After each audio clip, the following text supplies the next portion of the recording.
This battle was fought between the Kingdom of Jerusalem and the Arabids on the 25th of November 1177 in the Levant between Ramla and Yibna.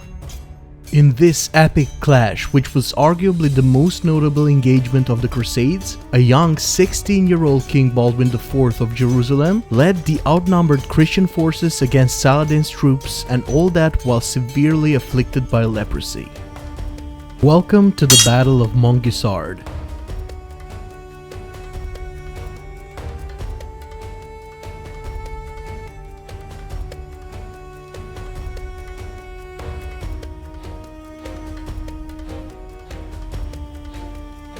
In 1177, having recently arrived on pilgrimage, Baldwin IV and Philip I, the Count of Flanders, planned to make an alliance with the Byzantine Empire and attack Egypt in a naval campaign. However, that didn't happen because Philip I decided to join up with Raymond III of Tripoli instead and attack the Saracen stronghold of Hama in northern Syria. He took with him many troops, with the Knights Hospitaller and Knights Templar following him, leaving Jerusalem in a very vulnerable state with no real force to protect their own territories. As it happens, Saladin has just made plans and preparations to invade the Kingdom of Jerusalem from Egypt, so when he heard about their exposure, he immediately went on to invade with some 30,000 men. As soon as Baldwin learned about his plans, he rode out of Jerusalem for Ascalon to confront Saladin, taking with him only 375 of his knights, according to William of Tyre.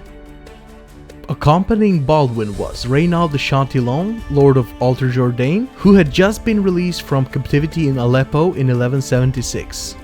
Reynald was a fierce enemy of Saladin and was King Baldwin's second in command.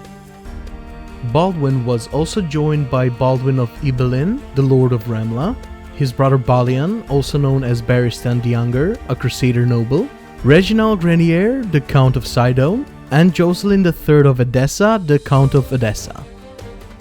They also got reinforced by 80 Knights Templar led by their Grandmaster, Aude de Saint-Amand. As they were riding to intercept him at Ascalon, Saladin continued to march towards Jerusalem and, thinking that Baldwin will be no threat to him, he spread his army over a vast territory, attacking and raiding Ramla, Leda, and Arsuf. The forces he had left to invade Jerusalem weren't really enough to beat Baldwin's army, so Baldwin was now marching full speed to intercept him before he reaches Jerusalem. They pursued them along the coast until they finally caught them at Montgisard near Ramla. Saladin was taken totally by surprise. His forces were in chaos and confusion, as a part of them were scattered throughout the countryside on their raiding parties. Their horses were also exhausted from the long march. In the state of panic, the army scrambled to make battle lines against the enemy. King Baldwin then ordered the relic of True Cross to be raised in front of the army. He was helped down from the horse in his state of aggressive leprosy. He dropped on his knees and prayed for victory. He then got up and received cheers from all across his army for what they had witnessed. That gave them incredible moral strength.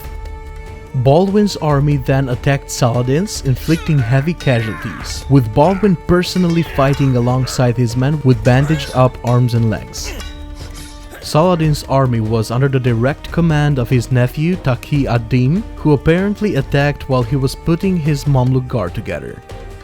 Their forces were quickly overwhelmed, and Saladin himself has only nearly avoided capture by escaping on a racing camel.